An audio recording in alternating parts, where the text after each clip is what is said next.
오늘 우리에게 주시는 하나님의 말씀 보도록 하겠습니다. 신약성경 베드로전서 5장 말씀입니다. 제가 준 신약성경 383면에 있는 베드로전서 5장 1절로 14절까지의 말씀을 저 여러분들이 한 절씩 교독 드리도록 하겠습니다. 베드로전서 5장 1절로 14절까지의 말씀입니다. 너희 중 장로들에게 권하노니 나는 함께 장로된 자여 그리스도의 고난의 증인이요 나타날 영광에 참여할 자니라.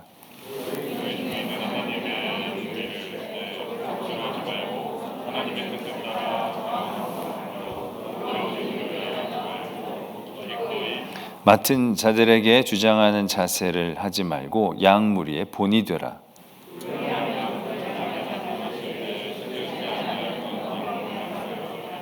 젊은 자들아 이와 같이 장로들에게 순종하고 다 서로 겸손으로 허리를 동이라. 하나님은 교만한 자를 대적하시되 겸손한 자들에게는 은혜를 주시느니라.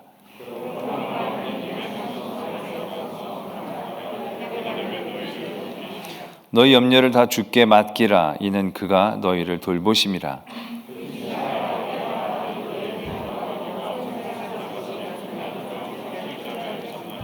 너희는 믿음을 굳건하게 하여 그를 대적하라. 이는 세상에 있는 너희 형제들도 동일한 고난을 당하는 줄을 알미라.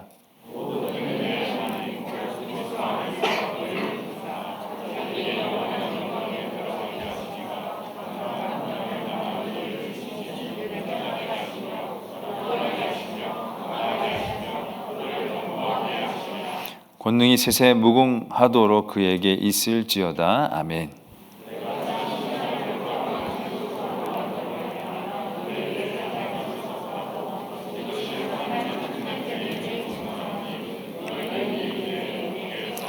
택하심을 함께 받은 바벨론에 있는 교회가 너희에게 문안하고 내 아들 마가도 그리하느니라. 너희는 사랑의 입맞춤으로 서로 문안하라. 그리스도 안에 있는 너희 모든 이에게 평강이 있을지어다. 아멘. 하나님의 말씀입니다. 오늘 베드로 후서 전서 5장의 말씀, 여러 교회 안에 공동체 안에 있는 지체들에게 당부의 말씀을 적고 있는 것으로 시작을 합니다. 장로들에게 또 젊은 자들에게 결국 뭔가 지도자가 되어지는 부류와 그걸 따라야 되는 모든 부류에 있는 사람들에게 당부의 말씀을 주고 계시는 것을 보게 됩니다. 장로님들에게는 억지로 하지 말고 자원함으로 하고 또 더러운 이득을 취하지 말고 기꺼이 하고 또 본을 보이는 그런 자리를 지켜야 한다라고 얘기하고 계시고 또 젊은 자들에게는 순종하고 서로 겸손하고 서로 허리를 동이어서 겸손함으로 서로를 잘 섬길 수 있어야 한다는 것을 말씀하고 계십니다. 어떻게 보면 교회 공동체뿐만이 아니라 여러 공동체 안에 당연히 필요로 하는 리더십이라고나 할 수 있을까요? 공동체성이라고 할 수 있는 말씀을 주고 계십니다. 그러나 오늘 우리가 읽은 말씀 가운데에서 우리가 특별히 바라보게 되어지는 구도가 있습니다. 뭐냐면 그 대가에 대한 약속입니다. 장로님들 그렇게 살았을 때에는 맡은 자들에게 주장하는 자세를 그들이 잘 감당했을 때는 목자장이 나타나실 때에 시들지 않은 영광의 관을 주실 것이다. 확실한 약속을 하고 계시는 거죠. 또 젊은 자들에게 그런 일들을 잘 감당하게 되면 하나님께서 어떻게 해주시느냐면 때가 되면 너희를 높여주신다. 그런 확증을 주고 계시는 것을 오늘 말씀은 우리에게 적고 계십니다. 그러니까 우리가 힘들고 어려운 고난의 시기를 지나고 견딜 때에 그 힘들고 어려운 고난의 시간들이 끝나고 난 그곳에서 우리들에게 뭔가 확실한 것들이 약속되고 보장되어진다는 것이 우리에게 얼마나 큰 이제 소망이 되고 또 위로가 될 수 있는가를 우리는 잘 알고 있습니다. 만약에 그 끝이 예고가 되지 않고 보상이 확실치 않는다라고 한다면 우리는 그 힘들고 어려운 때를 지나가는 게 쉽지 않을 것입니다. 지금 힘들고 어려운데 잘 견뎌. 그럼 반드시 하나님 좋은 걸로 주실 거야.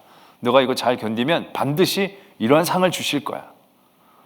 라는 약속이 있다면 우리는 그 힘들고 어려운 때 하루하루를 견뎌나가는 것이 그렇게 힘들지만은 않은, 또 견뎌나갈 수 있는 이제 그러한 굉장히 중요한 소망의 이유가 되는 것이죠. 세상에 많은 종교들이 그래서 그런 부분들에 대한 이야기들을 얘기하면서 힘들고 어려울 때의 헌신들을 또 도전하기도 하고 강요하기도 하는 그런 구도를 갖고 있습니다. 오늘은 그런 것들을 굉장히 분명하게 표현하고 계시는 거죠. 그렇게 하면 이렇게 해주신다. 이렇게 하면 이렇게 해주신다.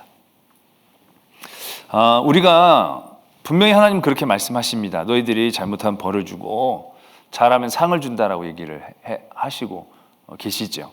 그런데 그러한 모든 구도 가운데 우리가 정확히 생각해야 될 것이 있습니다. 그건 오늘 말씀은 또 우리에게 이야기하고 계시는 것이거든요. 그게 뭐냐면 우리가 힘들고 어려울 때 장로님들이 이렇게 자원하는 마음으로 하고 본을 보이고, 또 젊은이들은 겸손하고 순종하고, 그래서 하나님께서 영광의 관을 주시고 또 높여주시고, 그게 보상이냐 은혜냐, 거기에 대한 것들을 우리가 분명히 알아야 된다는 것입니다.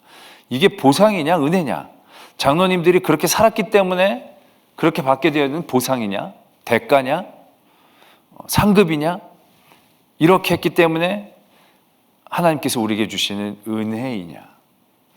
우리는 이 개념이 굉장히 분명해야 한다는 것이죠. 우리는 이게 은혜라고 다들 얘기는 하실 겁니다. 근데 은혜라고 얘기는 하시지만 이게 우리에게 은혜라고 다가오지 않고 늘 보상처럼 여겨지게 되는 것이죠. 그러니까 보상으로 생각하는 것과 은혜로 생각하는 것의 차이가 뭔가, 그게 굉장히 우리들에게 또 중요하고 의미 있는 것입니다. 보상이라고 한다면 그 보상은 내가 당연히 받아야 될 것이 되겠죠.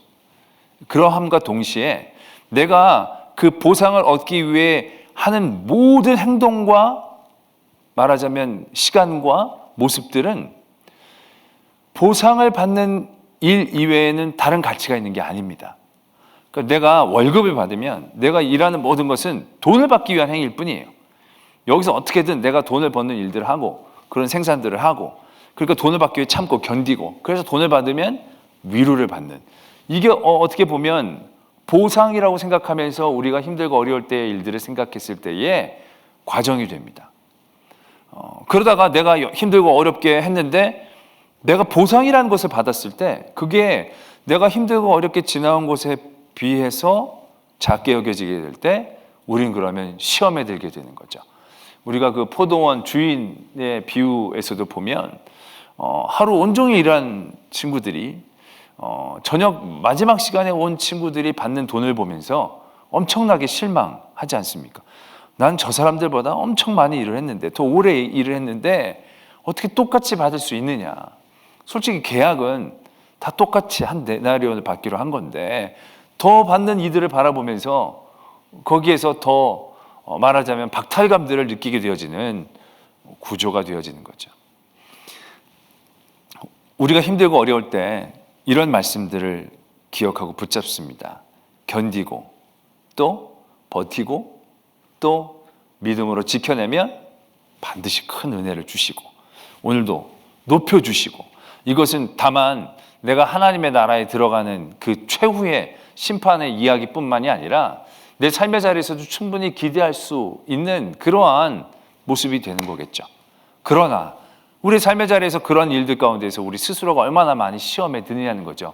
아침 일찍이부터 포도원에서 일하는 그런 사람들이 마지막에 받는 품삯을 가지고 실망하는 실망처럼 우리가 우리의 삶 가운데서 그런 실망들을 느낄 때가 적지 않다는 것이죠. 우리가 일을 마치고 주인이 우리에게 품삯을 줍니다. 그 예를 통해서 우리가 힘들고 어려울 때 잘 견뎌서 하나님이 잘 견뎠다 그러면서 우리에게 상을 주십니다. 그 상이 내가 당연히 받아야 될 보상입니까? 아니면 하나님이 우리에게 주시는 은혜입니까? 보상과 은혜의 차이점은 보상과 은혜를 생각하는 개념의 차이점은 바로 여기에서 또 차이가 나는 거죠.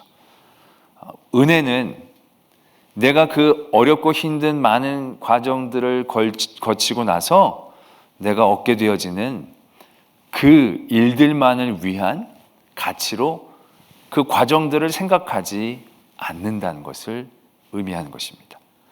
그러니까 내가 지금 매 맞고 핍박받아요. 내가 매 맞고 핍박받은 것만큼 나중에 더 큰 상을 받아야 돼. 그럼 이건 보상이라고 생각하는 거겠죠. 그러나 내가 은혜라고 생각하게 되어진다면 내가 그 끝에 하나님이 나에게 주신 모든 것들이 은혜이다라고 생각하고, 내가 지금 이러한 과정 가운데에서 내가 죄인이 당연히 받아야 될 어떠한 일들을 받을 수도 있는 것인데, 내가 하나님께서 이러한 과정들 가운데서도 나를 늘 지키시고 인도하시는 그런 은혜를 받은 사람으로서의 개념이 있으면, 그 과정들은 내가 나중에 얻게 되어지는 결과나 보상과는 별개로 그 과정에 대한 자체적인 가치들을 얻게 될 수 있다는 것을 의미한다는 것이죠. 오늘 말씀에도 보면 장로님들에게 그런 일들을 권면하죠. 자원함으로, 또 기꺼운 마음으로 본이 되어지는 모습으로, 그럼 나중에 영광의 관을 얻게 될 것이다. 지금 이 장로님들이 그 모든 일들을 섬김에 있어서 그 과정들에 대한 가치들을 분명히 이렇게 할 것을 당부하고 계시지 않느냐는 것이죠. 억지지만 그걸 왜 합니까? 나중에 상 받으려고. 그러지 말라는 것이죠.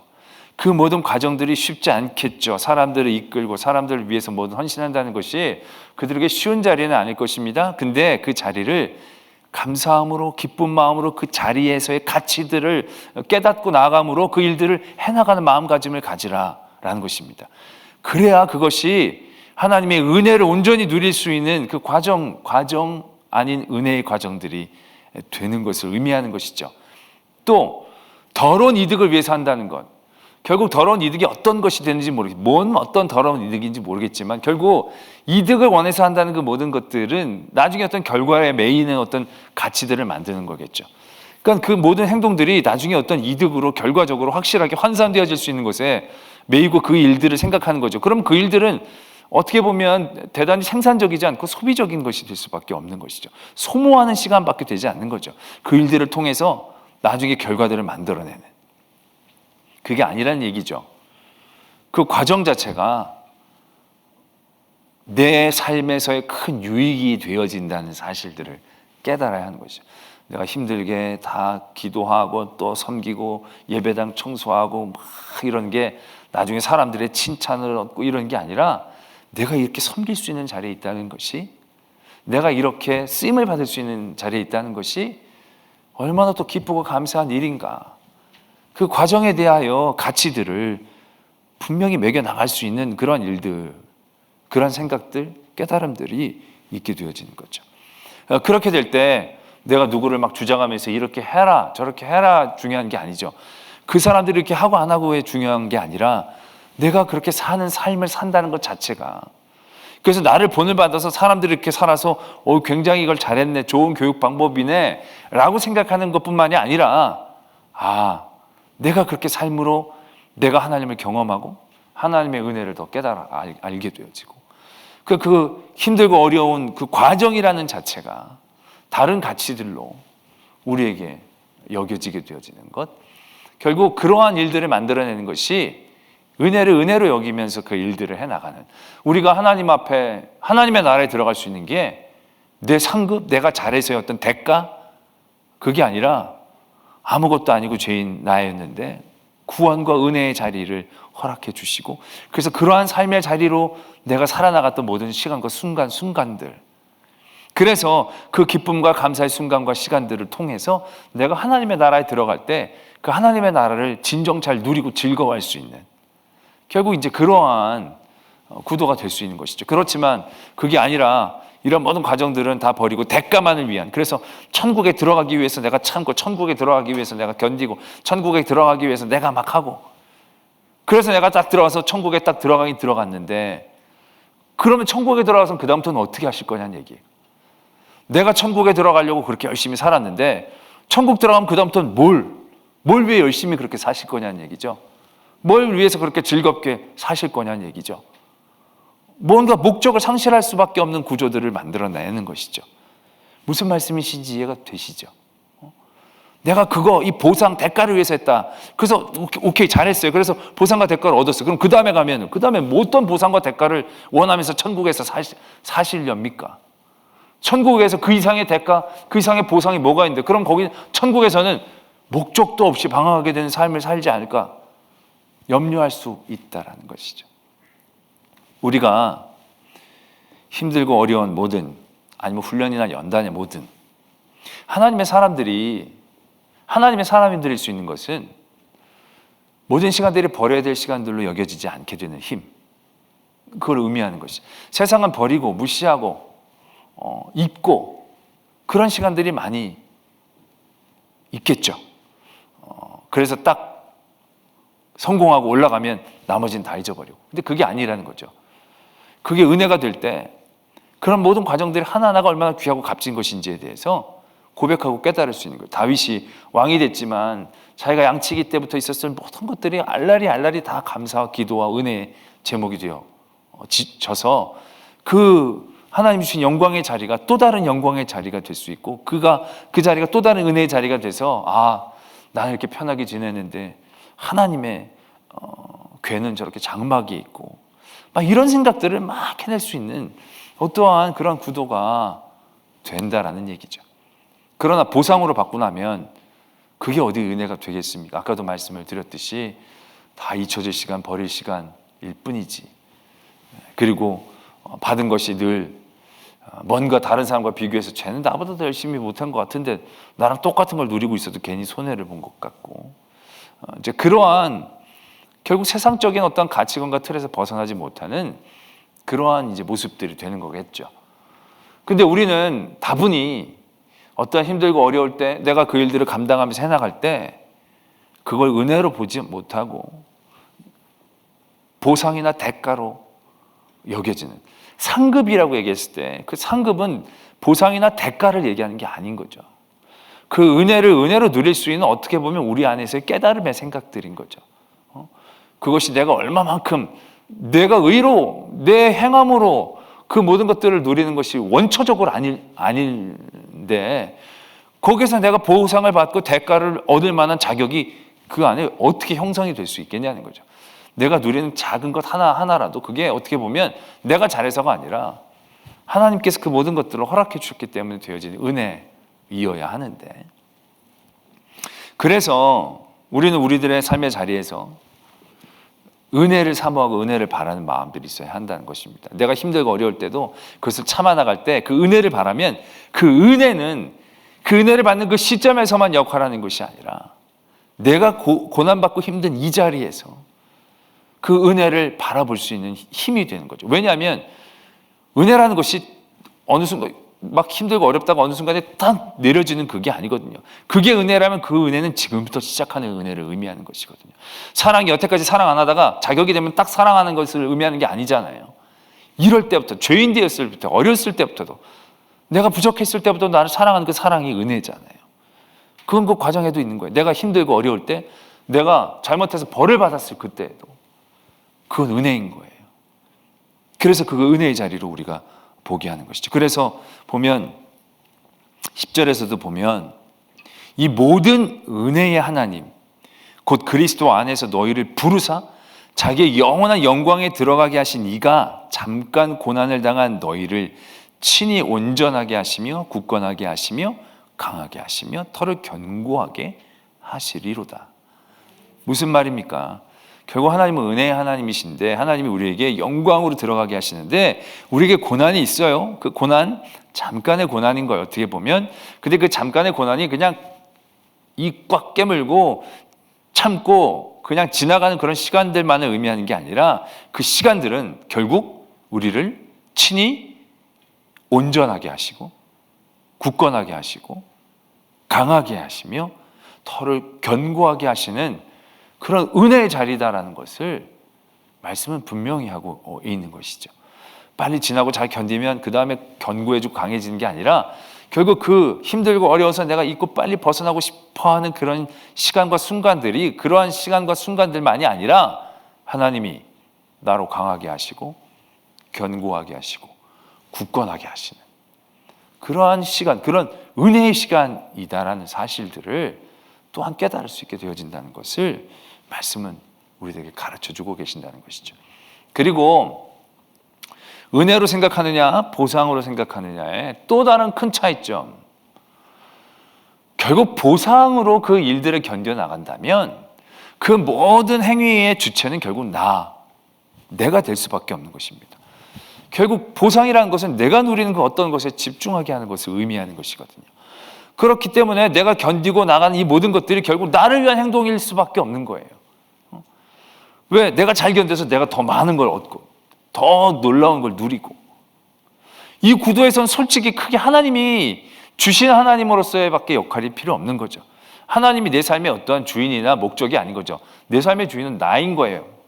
내가 보상을 위해서, 내가 이렇게 힘들고 어려울 때 내가 열심히 해서 나중에 결국 많이 누리고 싶다는 그 많이라는 것은 누구의 많이입니까? 누구를 위한 복이고 누구를 위한 은혜인 것입니까?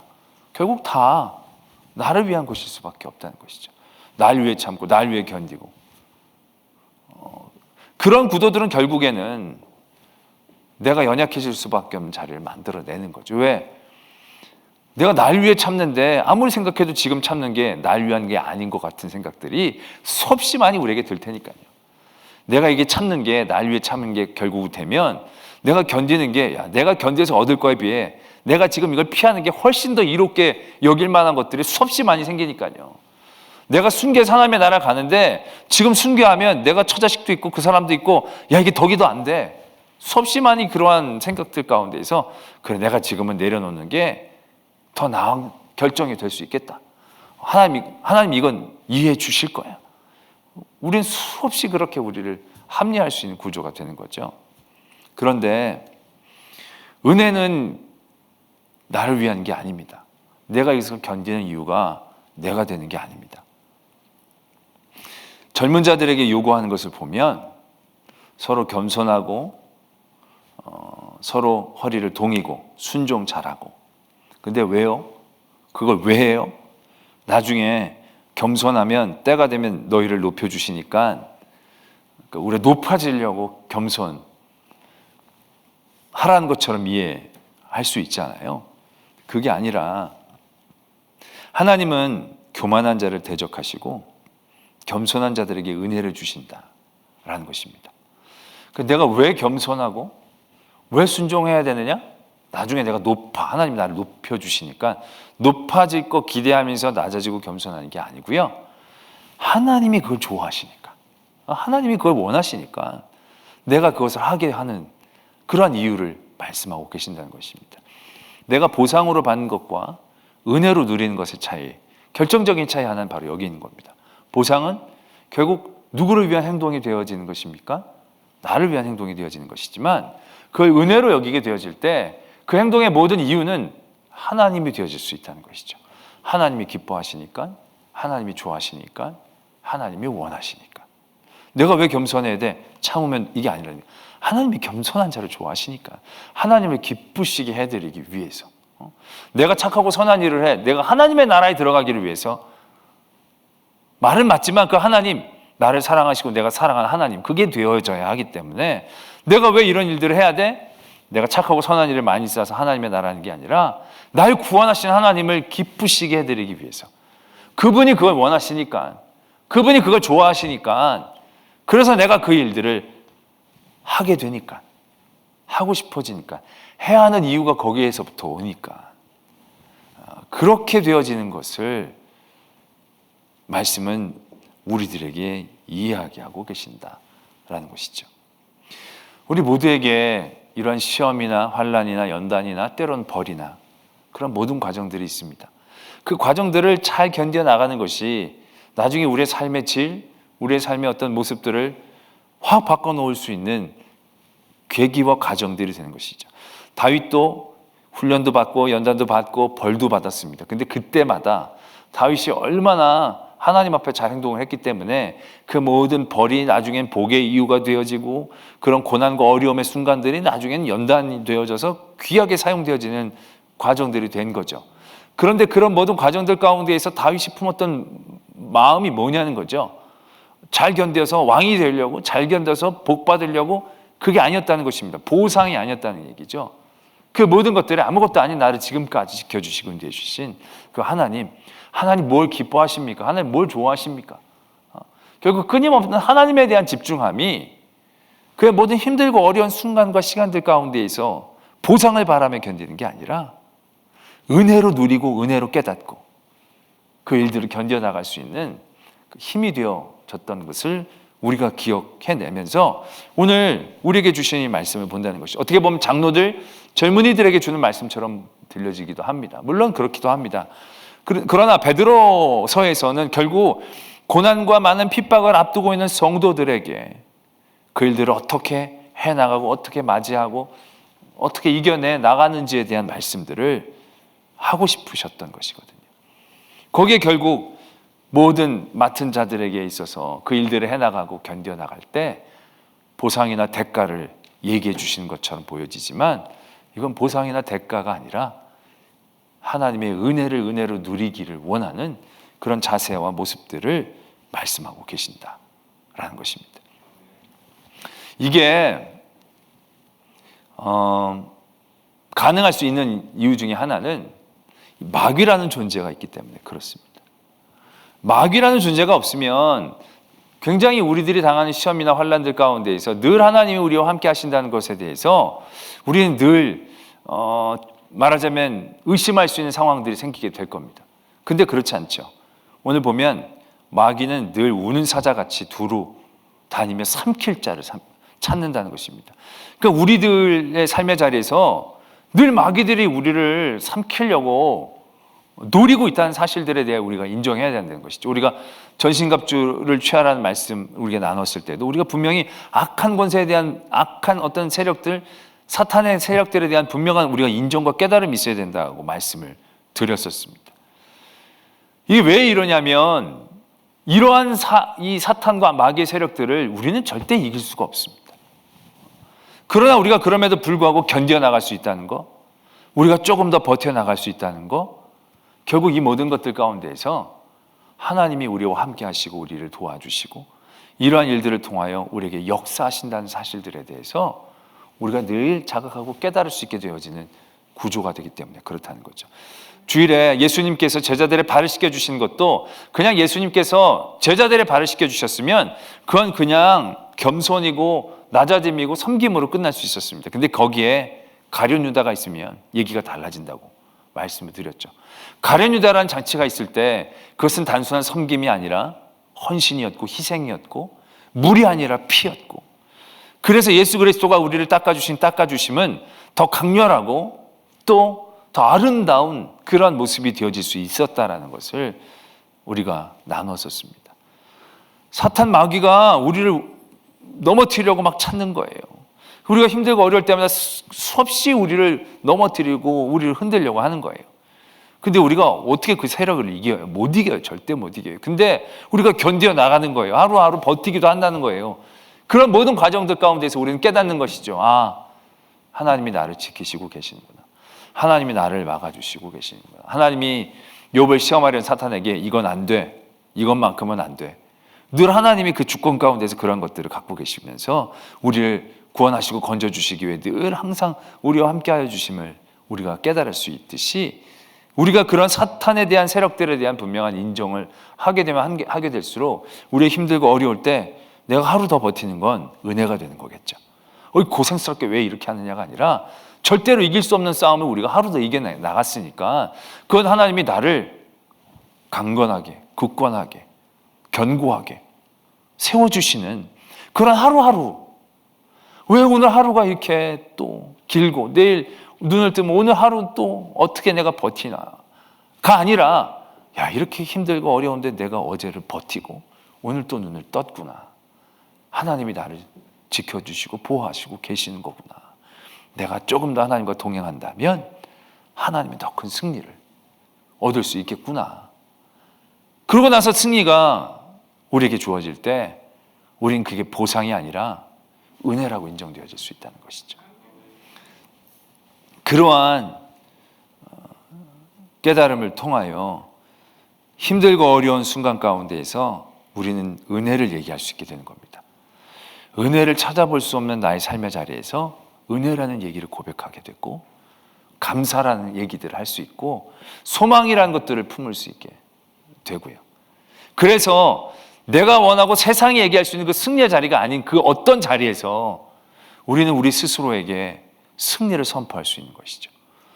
예수님이 부활하셨을 때 승리를 선포하신 게 아니고, 가룟 유다가 자기를 팔려고 떠나갔을 때 그를 막지 않았던 예수 그리스도의 모습을 통해서 인자가 지금 영광을 받았다, 예수님이 그렇게 얘기할 수 있으셨듯이 우리의 삶의 자리에서도 결국 세상이 얘기하는 그 어떤 순간, 승리, 성공이라고 계산하고 환산할 수 있는 그 순간, 거기에 우리가 매이지 않고 보상이나 대가라는 생각의 자리가 아니라 정말 은혜의 자리라고 우리가 얘기할 수 있는 순간들을 믿음의 사람들은 맞이할 수 있다는 것이죠.